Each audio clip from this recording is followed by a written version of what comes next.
Anthony Adebayo. With you there, but if you're a coach, do you take that chance? Yes. You can reach us at the Off the Record Show at gmail.com. Anthony Adebayo and the most accurate sports coverage. Scotty B's Fantasy 5. We're different from any other sport. His sophomore year. Comes back and says, you know what? And your boy, Scotty B.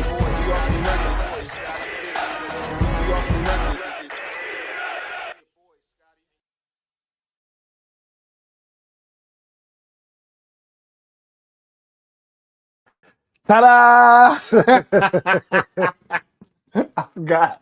It's been so long. It's been a long time.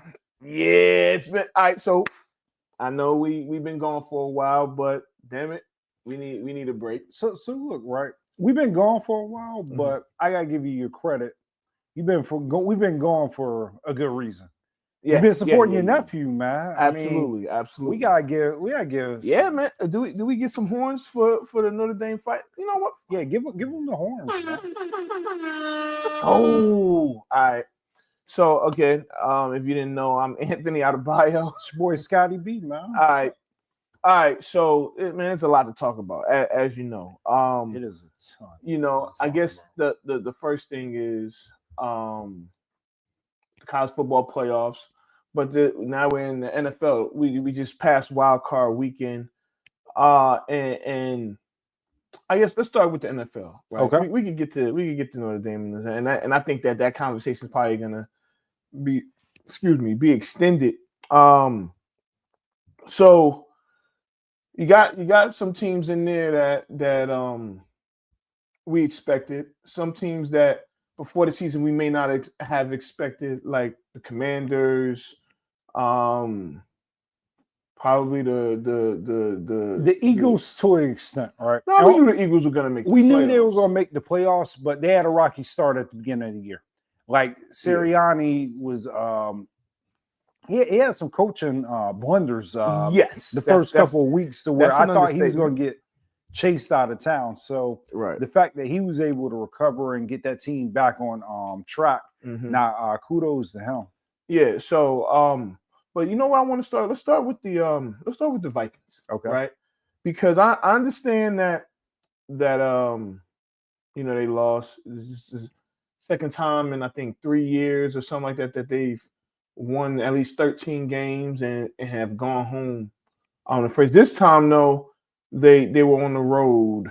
Well, I guess both teams were on the road, but that doesn't matter. You have a team that a week ago was playing for the number 1 seed. Right. They were literally playing for the number 1 seed, and the Detroit Lions straight beat their ass. Yeah. Right? Beat them up.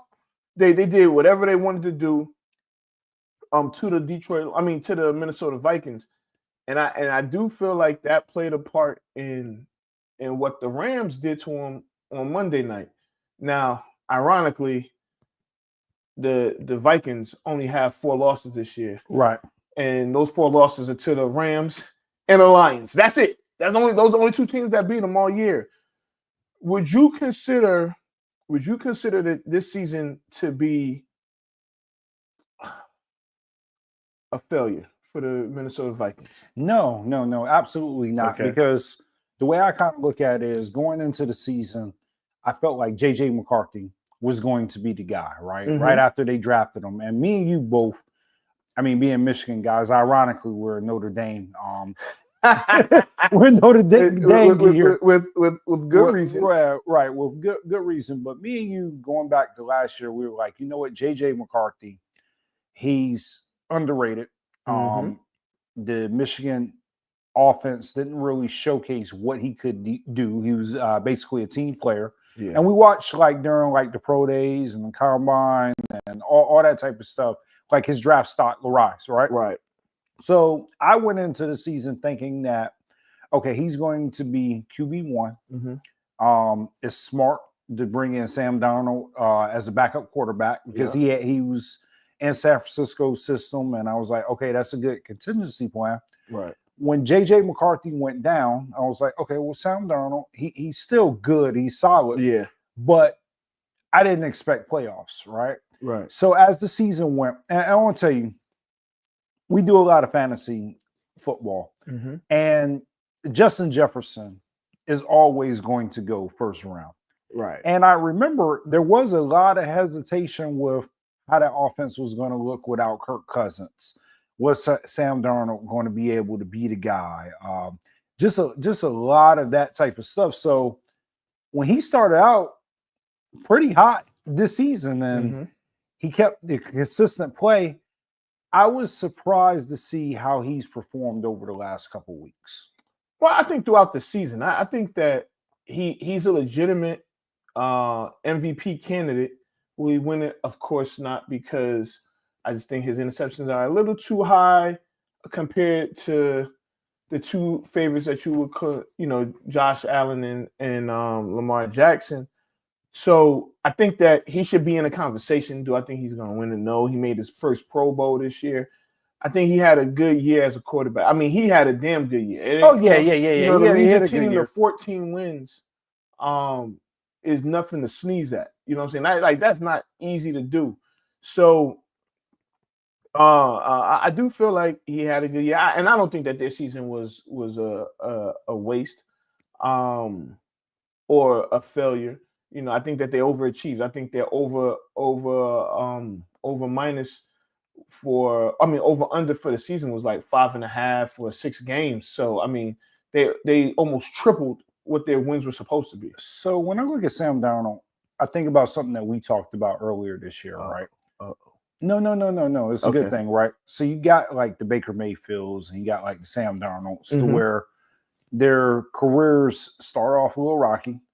But at the end of the day, like you give them a couple of years to like sit behind quarterbacks or just a year of just kind of like being a backup quarterback, and it does wonders for you. So I think that Sam Darnold was able to like rejuvenate his career. And absolutely, I don't think that his playoff performance was that great, but I think teams are now starting to realize, like, okay, we can do one or two things with them. If we have a ready-made team, prime example, if you're the Jets, that might be a good opportunity for them to where they have all the pieces.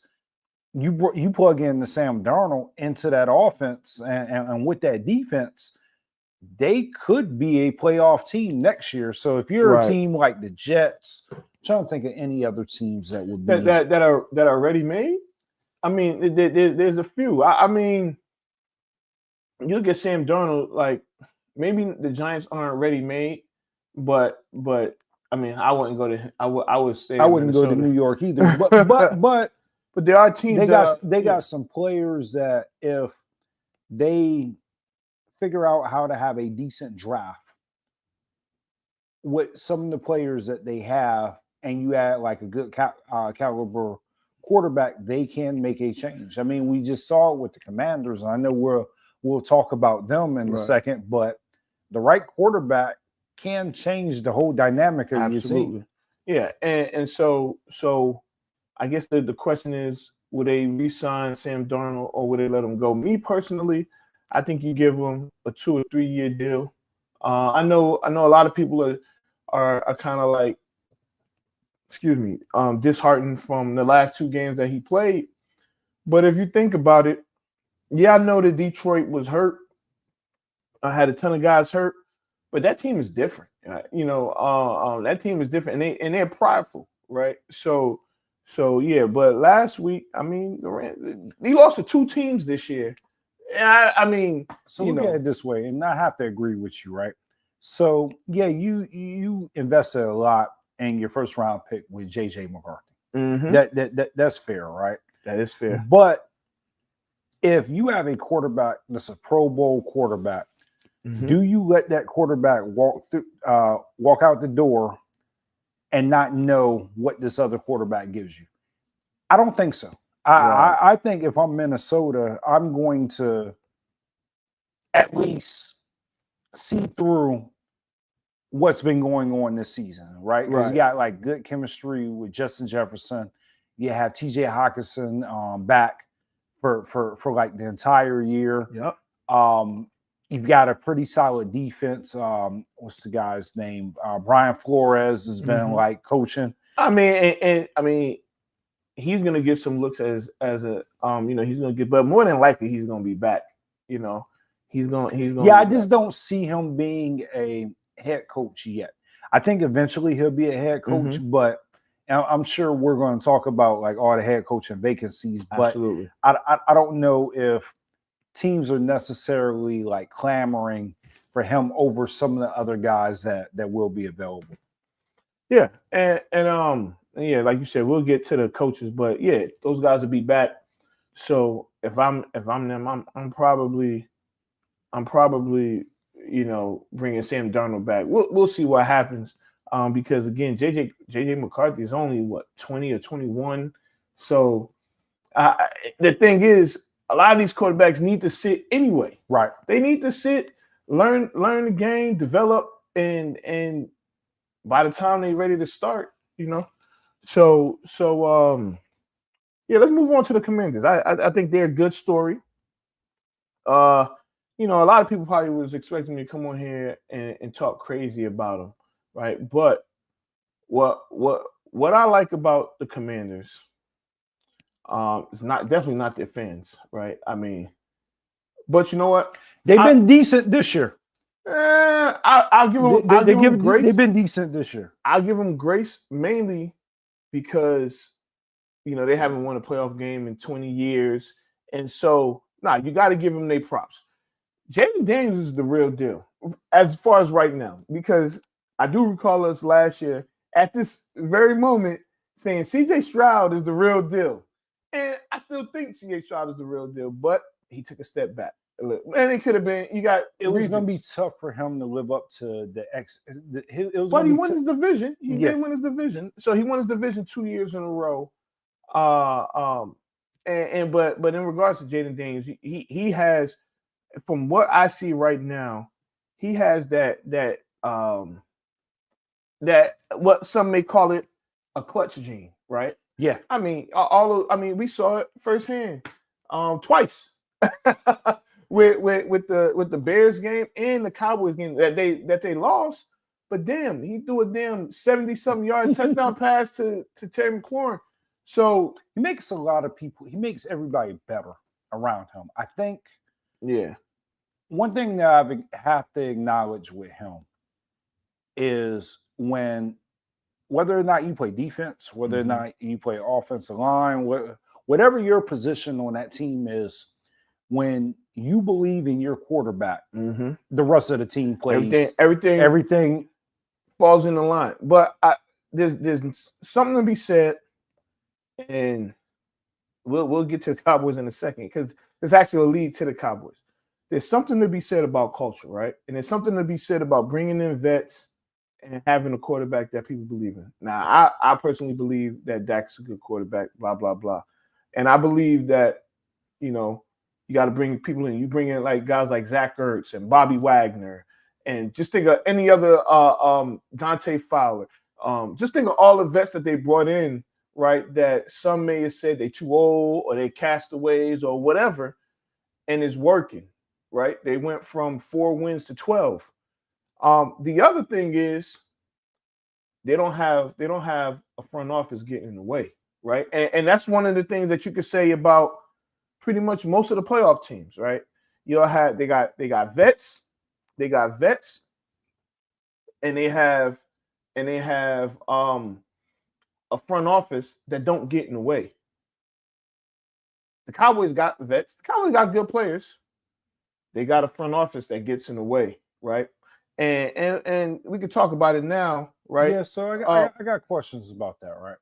And about what? Which part? So you got Mike McCarthy. Both of them parted ways. How'd you really feel about that? Well, I was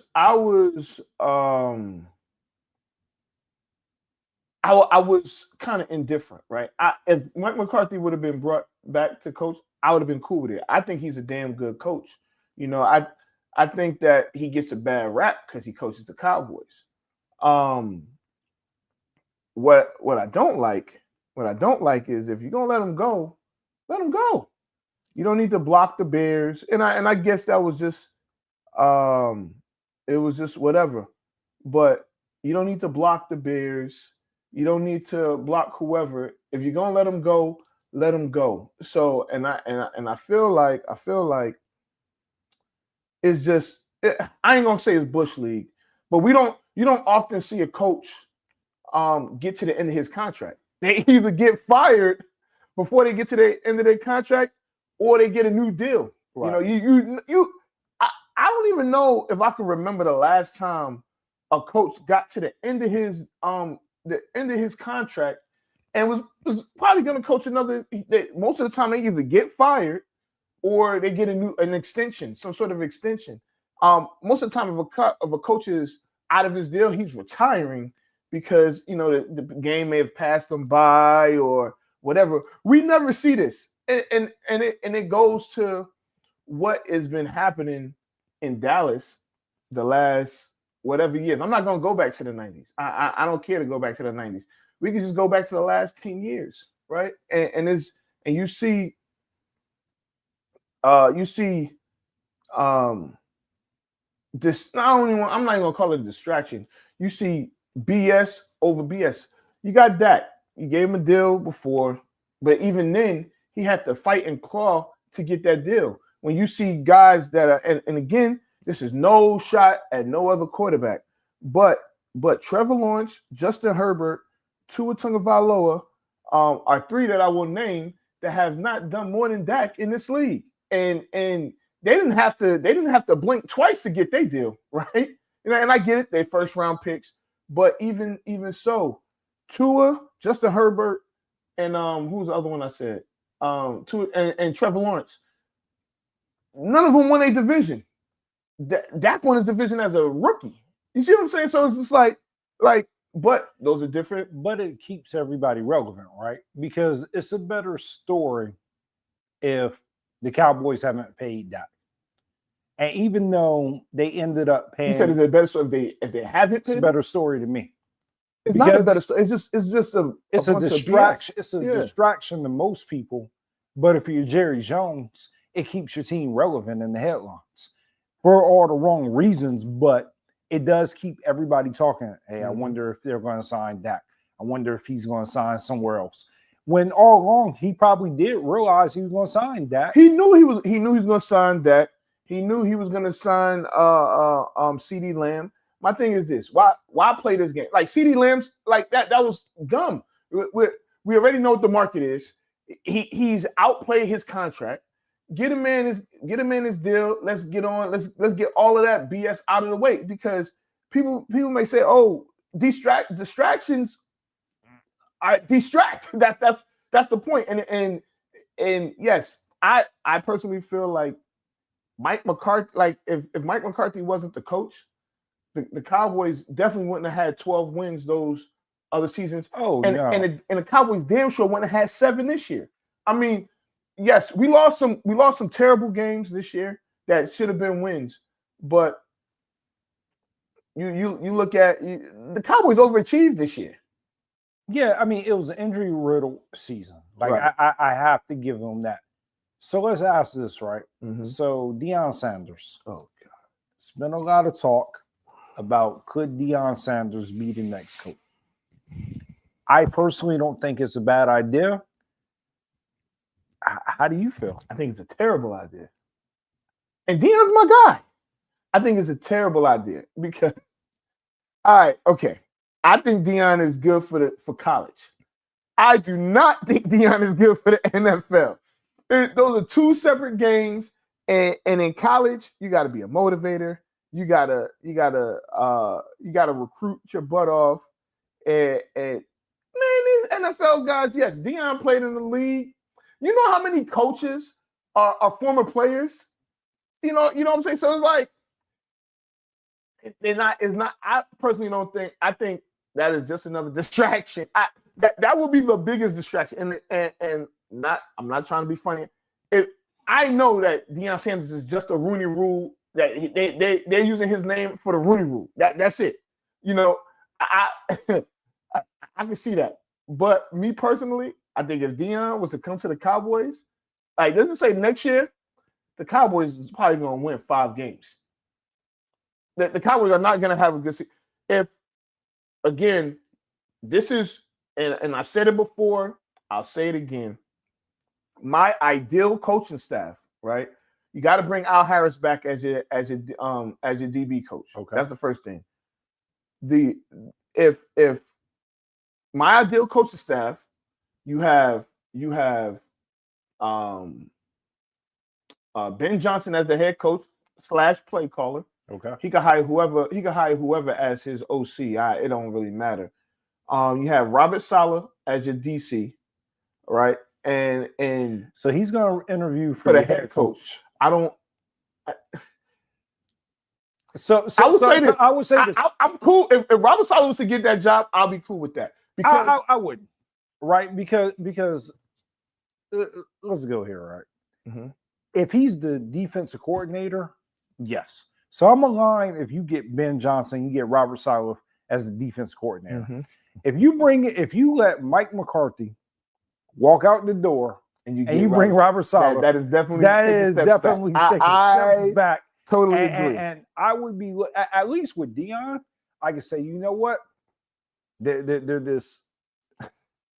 Listen. Let me tell you something. They're swinging for the fences. I would have more respect for that than if they brought Robert Saleh through the door. All right, Scott. We play in the Madden League, right? We play in the Madden League, and you know, they're like so. And so, if any of y'all play Madden in the franchise mode, the media gets really petty and things like that. It'll be. I don't want to curse. I'm trying not to curse, but it'll be a Sugar Honey Iced Tea show. It'll be. Listen, if Deion Sanders is the coach of the Dallas Cowboys, I'm telling you right now, I'm not switching teams. I'm just gonna fall back. I'm gonna just fall back. So this is the irony of this. Is I normally have been against Deion Sanders. I was against Deion Sanders. I was against Deion Sanders. No, Colorado. Yes, that is hilarious. No, listen. I think Deion Sanders is a gem for college. The other thing is we've seen this from the greats. We've seen great college coaches, and I think Deion Sanders is a good college. I don't even think he's great yet, but we've seen great college coaches go to the NFL and wet the bed. Pete Carroll didn't wet the bed. Pete Carroll was a damn good coach. Jim Harbaugh was a damn good coach. But those are anomalies. I mean, Nick Saban, who might be the greatest college coach of all time, struggled in the NFL. So this is why I don't think Deion was struggling in Dallas. Oh my God. No. Hear me out on this, right? The stage is never too bright for Deion. This is one guy, his entire career, whether or not he's been a player, coach, or whatever, has always rose to the challenge. No matter what they say, no matter if you hate them, no matter if you like them or not. You wasn't saying this 2 years ago when he was going to Colorado. You wasn't saying. So what I was saying is I wanted him to stay at Jackson State. I thought his purpose was bigger. But you know what? I will say this. It's his life. Oh, now it's his life. It's his life. And you know what? What I eat don't make him shit. So I'll say this. It would be the Dallas Cowboy thing. First of all, Deion's not leaving Colorado. Let's just get that. He's not going anywhere. I'm telling y'all that right now. Money. We can make any bet. Talks. We can make any bet. No. I won't make a bet. I'm just betting on him if he goes to the Cowboys. Deion is not. Listen, this is who I don't want in Dallas. This is who I don't want. I don't want Kellen Moore. Keep your butt in Philadelphia. Do not Do not bring Kellen Moore back to Dallas. If I switch, listen, I said I fall back with Deion. I will not be a Cowboys fan if they bring. What about Kellen Jason Moore. Witten? I don't mind Jason Witten just because you just don't know, right?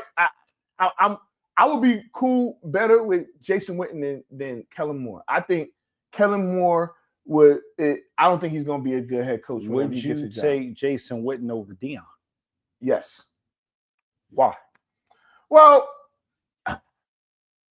mainly because I think if Deion comes to Dallas, it is a soap opera every day. It's gonna be more. It's gonna be more, and you always get headlines and stuff like that with Dallas. You always get all that stuff with Dallas, right? But with Deion, it's gonna be times 100. It's going and he would thrive in that environment. Who knows? I mean, but he may thrive. What about the players that listen, a lot of players just want to play football. Like a lot of these NFL, they just want to play football. They don't care about that limelight stuff. They don't care about none of that stuff. They just want to play football. And that it's gonna be a mess. And that's why, at least with Jason Witten, it'll be a lot of I don't even want to say noise. You're not gonna get noise with Jason Witten. You're gonna get noise with Deion Sanders. And I don't think that's all the winning teams none of the winning teams have noise around them. None of them. Not Kansas City, not Detroit, not Baltimore, not Buffalo. Philly is a little bit, but it ain't real noise because it ain't real noise. It's whatever. They can deal with it. It's not like Dallas noise. Right. Dallas was 7-10 this year. And they led most shows, and it's like, why are we talking about the Cowboys? In this sense, right now is the offseason, and I get it, but God, they should have let Deion go. I mean, they should have let Mike McCarthy go after go do whatever. They missed out on interviewing Ben Johnson or Aaron Glenn or any of those guys that are on other coordinators that are on playoff teams. And it's just like, but for what? When you could have had, listen, Ben Johnson in Dallas, I think would now I will say this. If Dallas can make a trade with Pittsburgh to get Mike Tomlin, I'm for that.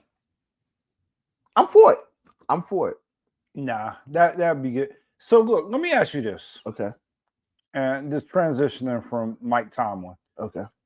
You got Lamar Jackson. You got Josh Allen. Mm-hmm. And you got Jalen Hurts.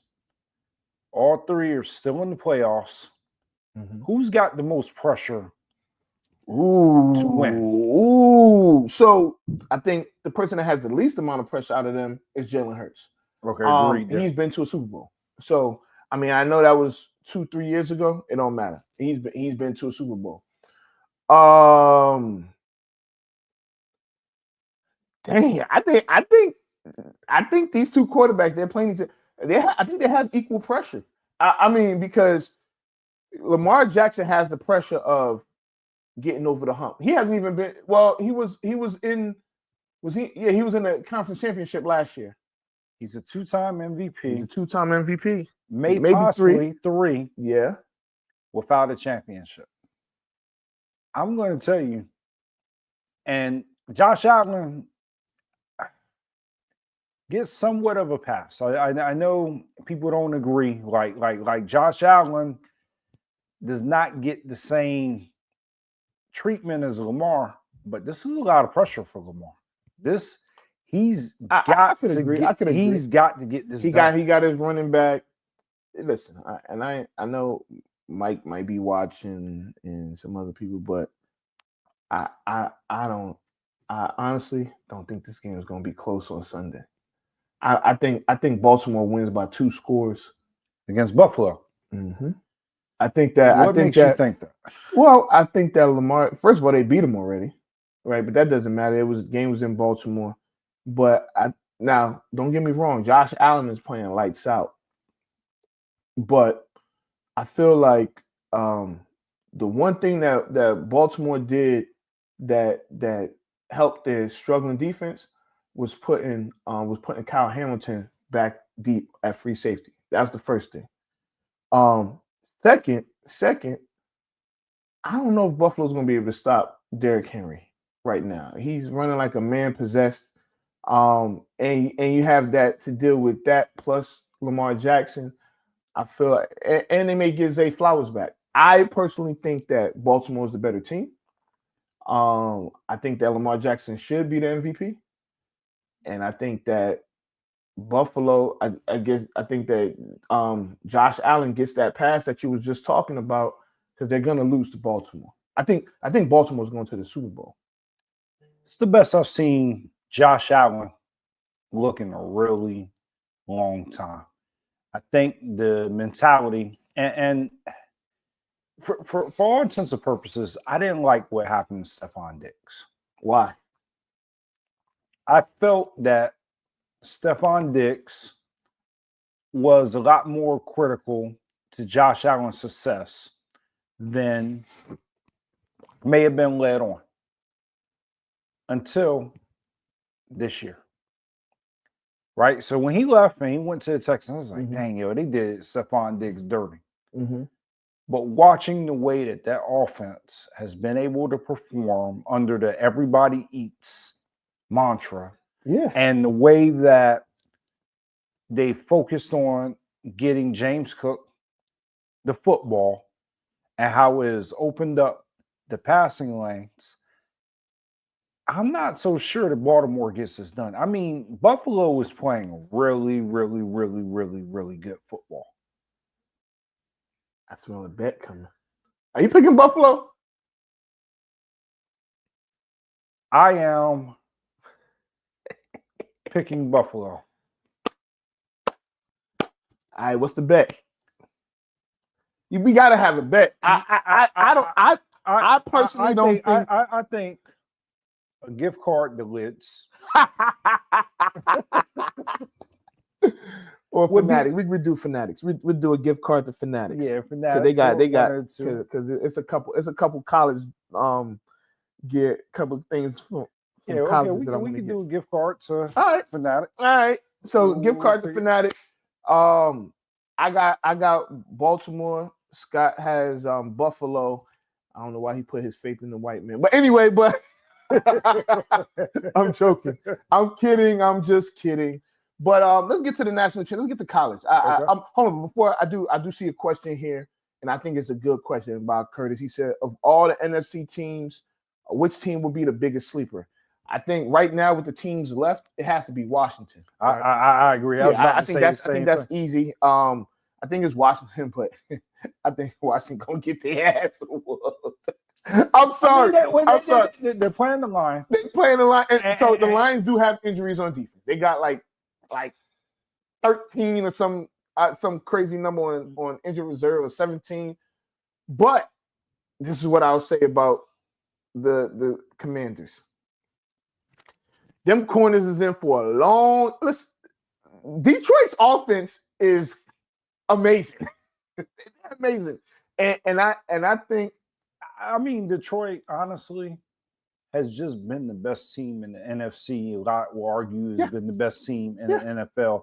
Yeah, it is a tall order going up against the Lions. Now, I will say this, and hopefully, this doesn't deter my last bet that I just made.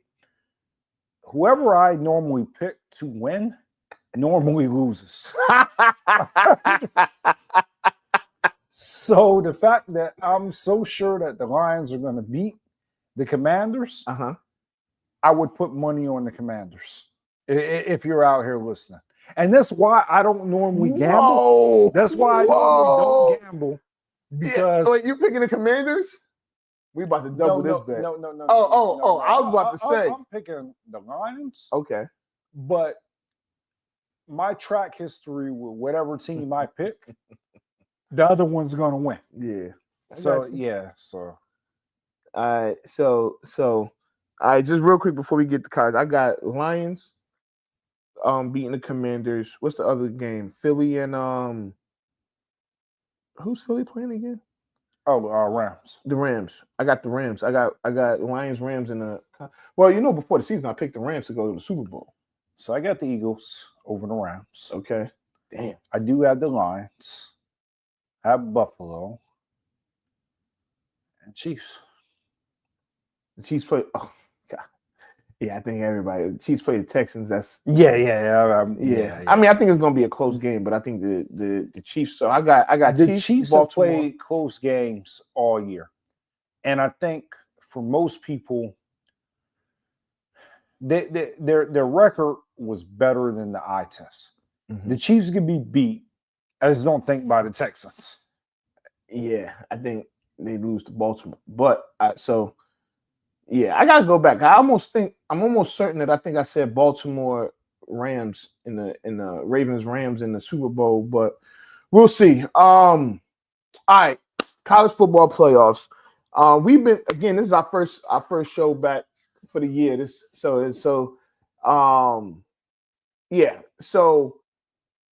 12-team playoffs. I thought it was pretty dope. I've been to a game every round, and I want to let. I don't know if I should say this out loud. I think everybody knows it already. That when I go to Notre Dame games, they don't lose. I don't think it stops now. So look, I want to be honest.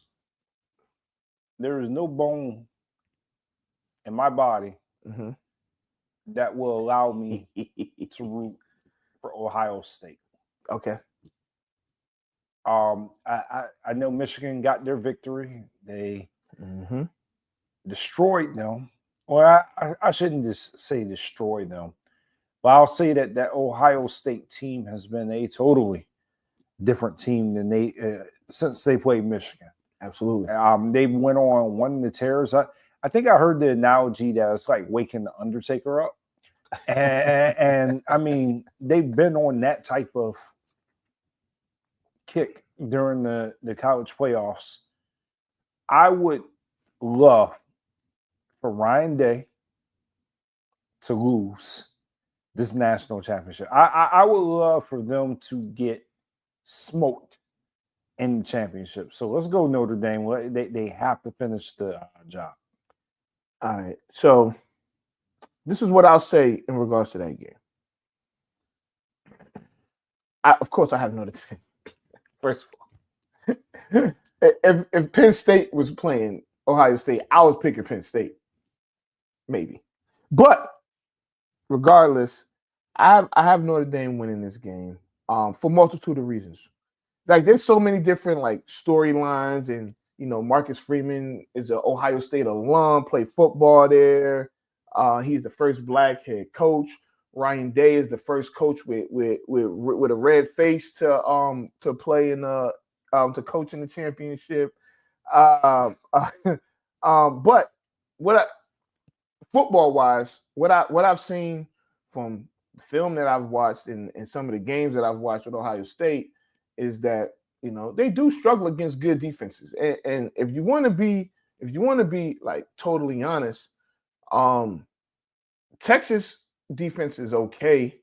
I think most people would have picked Notre Dame probably to beat Texas. Probably not. I don't know, but they haven't really played a defense like Notre Dame in this playoffs. In these playoffs, so Notre Dame has. Notre Dame's played Georgia, whose defense is probably just as good, if not better, than Ohio State's. Now, these are the top two scoring defenses, but they're gonna be tough against the run. But we've seen chinks in their armor. We've seen them against Penn State, where they won the game, but they struggled. We've seen them against Indiana, where they didn't struggle against. They beat the brakes off of Indiana, but they did struggle against Oregon the first time. And Oregon's defense is not that good. We've seen them struggle against Michigan, who has one of the top defenses in the league. So I think that what's being overstated in this matchup is Ohio State's receivers. Now, don't get me wrong; they have 3 first-rounders at receiver, but Jeremiah Smith, who may who may be the best receiver in the country. He just may. It's still 18 years old, 17, and and if you watch some of the games, he gets pouty, and he gets out of focus. He loses. You can see it on the screen. Even last week, against Texas, you can see it. He gets a little frustrated when it's not going his way. It's easy to be Jeremiah Smith playing Tennessee or playing Oregon. You running wide the fuck open, So I see that. Not saying that they're not a good team; they're a damn good team.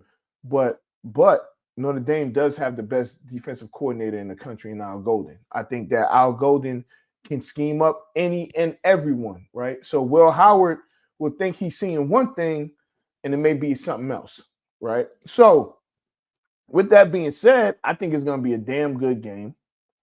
I will be there. I will actually be doing some media stuff on Saturday, so be on the lookout for that. But I am excited about this game. Oh yeah, no, it's going to be a good game. I'll tell you one thing that I will highlight. You may disagree, and this may spur up a debate. I think the college playoffs, we got the best two teams this year. Oh yeah.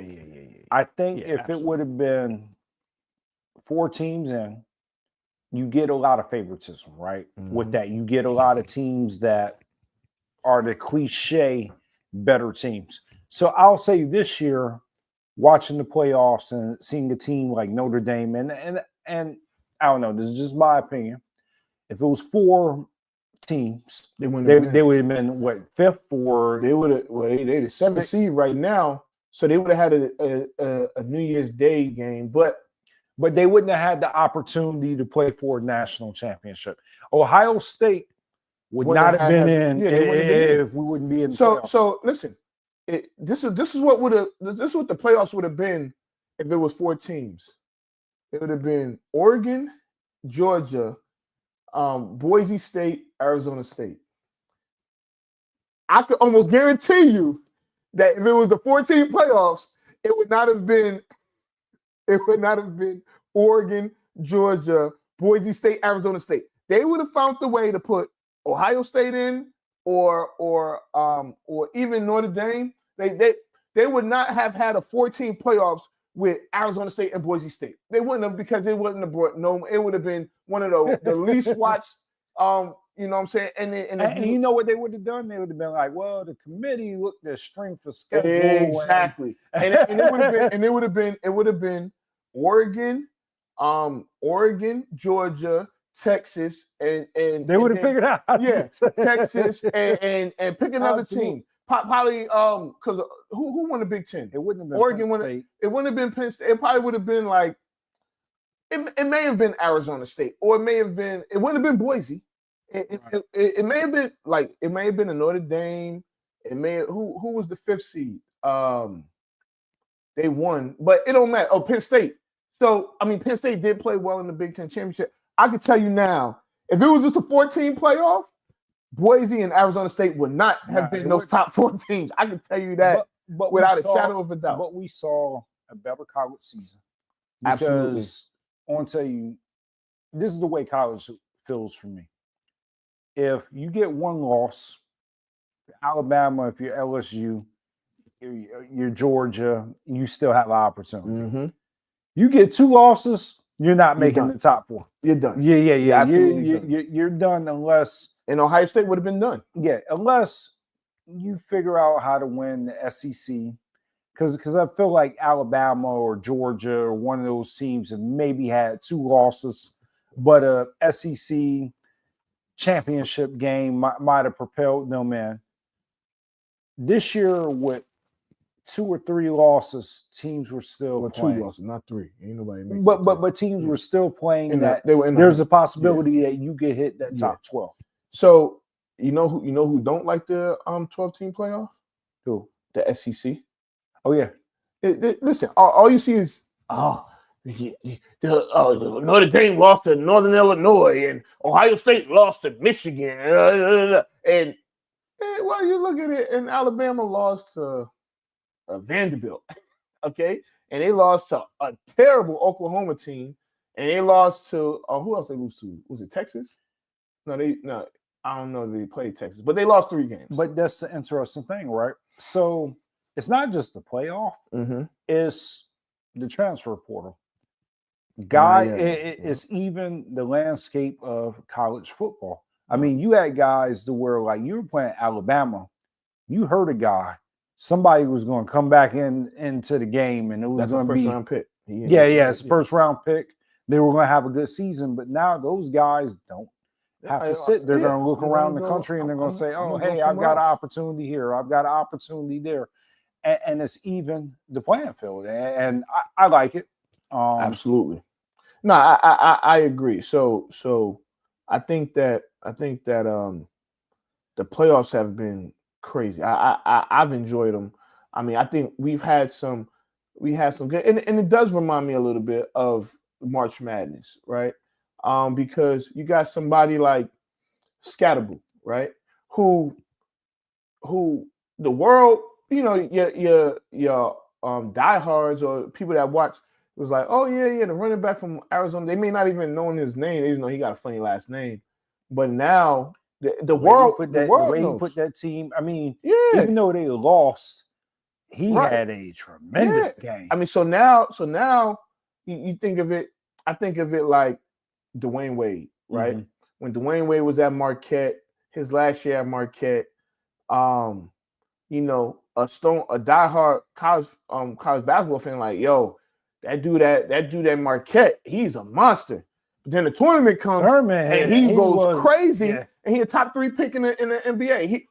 Had they not made, he probably would have been like a number 25 pick or something like that. I'm not even gonna lie, and this is gonna be interesting to ever look up or to ever debate.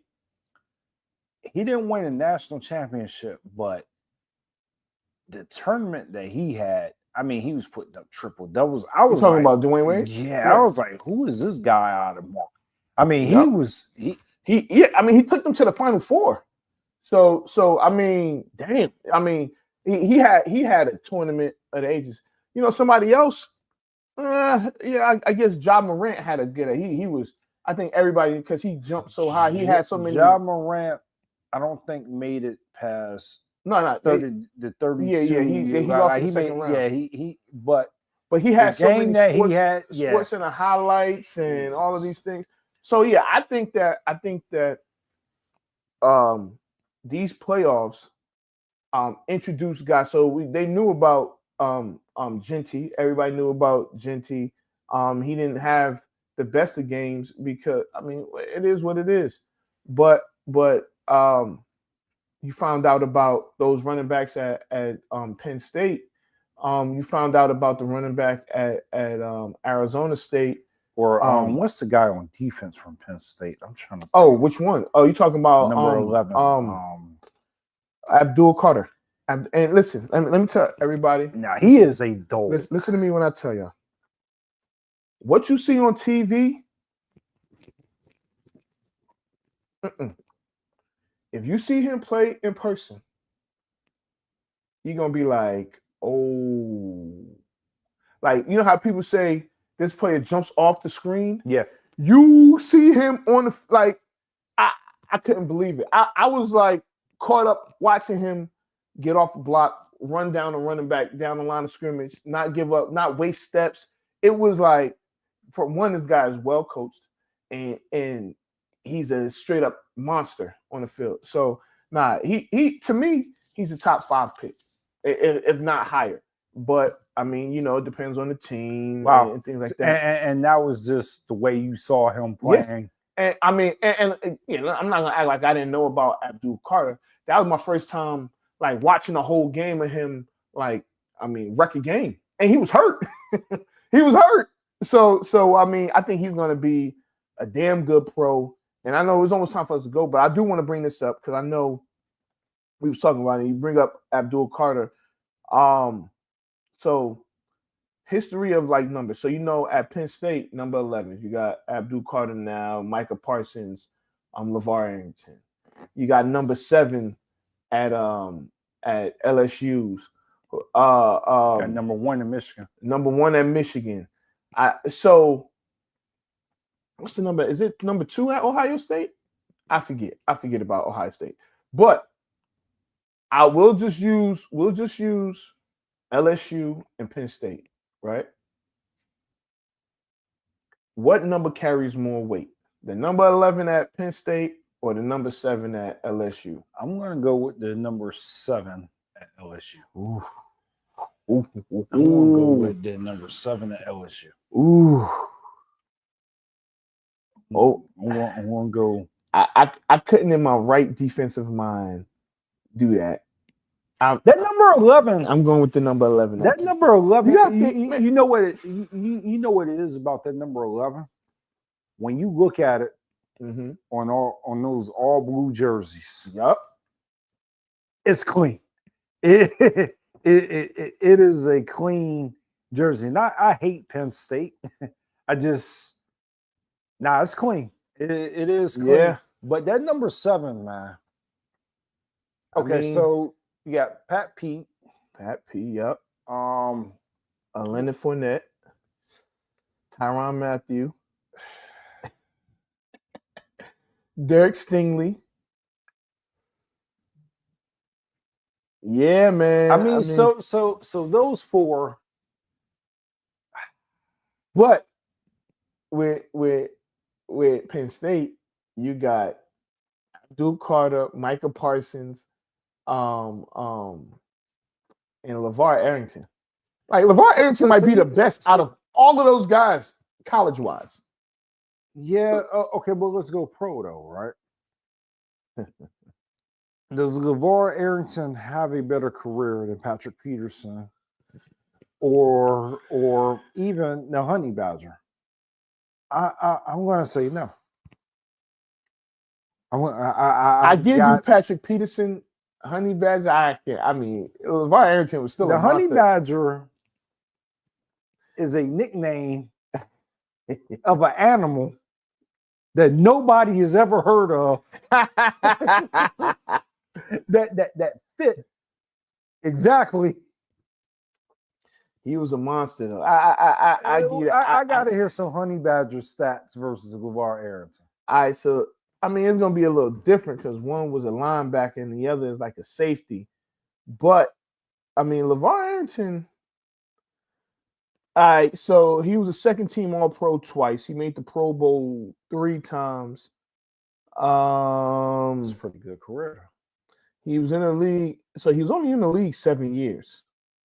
I'm assuming like injuries, but 3 out of 7 years you in the Pro Bowl. No, that's solid. Yeah. He never had 100 tackles in a season, but those 3 Pro Bowl years, he had 99, 95, 90. And then he started missing games. The next season he only played 4 games. The following season he played 13, started 8. That was his last season in Washington, and then his last season ever was in 2006 with the Giants, and he didn't play that much. So he had injuries. If we look at Tyrann Mathieu, let's see what the Honey Badger. Let's see what his stats are. He's still playing right now, so so he's in his 12th year. Damn. He's been an All-Pro. He was an All-Pro 1, 2, 3 times. He was an All-Pro 3 times. Yeah, you can't sleep on the Honey Badger. He was a Pro Bowler 3 times. Which is crazy. Of course, he has more tackles than LeVar Arrington. And for the most part, he's been pretty healthy his entire career. He has 838 tackles. How many interceptions does he have? He has 36 interceptions in his career. Damn. Yeah, Honey Badgers. Damn. That's what I said. Did he win a Super Bowl? Yeah, he's got a Super Bowl too. With Kansas City, right? Yeah. Yeah, that's what I'm saying. People sleep on the Honey Badger. He doesn't have a Super Bowl. He does have a Super Bowl with somebody. He does. I believe it is Kansas City. Yeah. He does with Kansas City. Yeah. So he won. Yeah, he won the Super Bowl. So him and Patrick P. That's pretty He's tough. on the All 2010s team. Oh no, he has a better career. What are we talking about? Yeah, that's what I'm saying. He might have a better career than Patrick Peterson. So I'm not going to go that far. I'm not going to say he's got a better. Patrick Peterson got 3 All-Pros, 8-time Pro Bowl, and he was on the 2010s team. He doesn't have a Super Bowl, but but we know what Patrick Peterson was doing.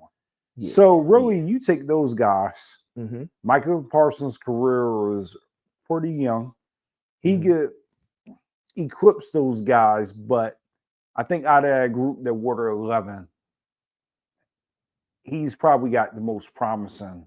Who, Michael Parsons? Yeah, he's got the most promising. Yeah, you swayed me. I'm going with the number 7s at LSU. If you're gonna take it to the NFL, I'm going with LSU. You swayed me somehow.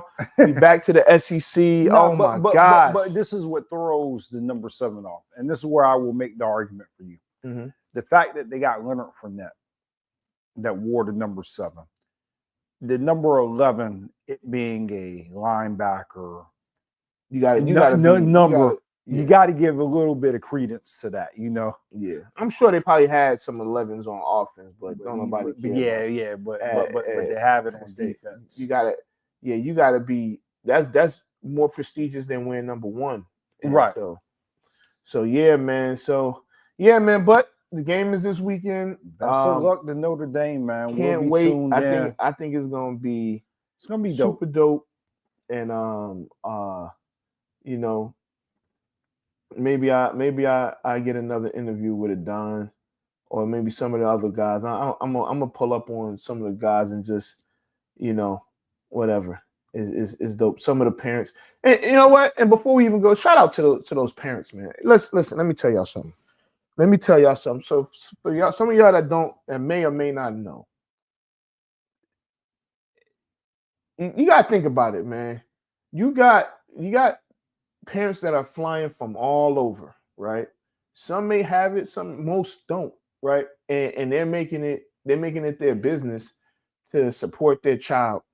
And the way I see these parents, especially when they're in the same class, right? Like if the class like the 23 class that came in, and you got the 24, like those parents like are sticking together. It's great to watch, man. I love seeing it. Just, you know, I'm just the uncle. I'm the uncle, and it to me is dope, right? And I asked my sister, because they got a mom's chat, and now they just started a dash. I said, well, when they gonna start the uncle's chat? You know what I'm saying? She's like, why don't you start? I'm like, I'm not starting up, but the support that these players have from their families is so dope to watch. It's like you see it, and you've been to a game, and you know. Yeah, and that's what I was about to say. I was just amazed at I guess years. I mean, you just never stopped being a parent. And I mean, the way I look at like watching this Notre Dame season and watching you travel to all the games, you only get this type of opportunity one time. And for him to be playing in the national championship, I mean, that's huge, man. Yeah, I mean, that's something that I could honestly say I don't know anybody that's personally played. Yeah. And I mean, I'm sure I've met somebody or know people throughout the years, but to personally see somebody that I've known since he's been probably 12 or 11 years old and be able to play the national championship game, man, that's dope. Don, man, thank you for my autographed jersey. I got you hanging in the crib. Listen, huh? He couldn't wait to hang that jersey up. He said, hold on, we had to delay the show to start recording so he could hang in the jersey up, which is cool. I mean, it's dope. I want to send you a picture, nephew. I want to send you a picture where you hanging up in the crib. Man. Yeah, man, it's dope. And if I didn't get it, Scott would have killed me. Man. but look, shout out to Ant, man, because he delivered on the jersey. Got me the jersey, got it autographed, and like I said, man, it's gonna be in the crib, man, because Yeah, man. That's Hey. dope, man. That is dope. So Now, so look, Don, if you're listening, when you hit the NFL, that's the next one that's going up, right? when you go to the NFL, I'm going to send you this clip. I want my autograph NFL. I'll pay for the jersey. You just got an autograph. Yeah. And he's a good kid, so he ain't gonna have no problem doing that. I'm trying to get one of the game worn jerseys, but I don't even need all that. I got too many people to fight, man. His dad, his mom. Oh yeah, his I don't even need one. I do. Hey, but you know what though? To be fair, I mean, the way that your family goes out and supports him or whatnot, and he appreciates it, man. Because like you said, he's a good kid or whatnot. Yeah, the family, like they get that opportunity to have one of those jerseys. And you got a whole. That's what it's about. Yeah, absolutely, and that's the main thing. So yeah, man. I can't. I honestly can't wait, man. I've been like. We'll be rooting. I swear, in all my years. and people will tell you this. It's only been like maybe 3 times that I wore a different college hat. One time was at a Notre Dame game. Yeah, playing the Wolfpack. And it was raining. So I put on a Wolfpack, and I thought all my hair was gonna fall out.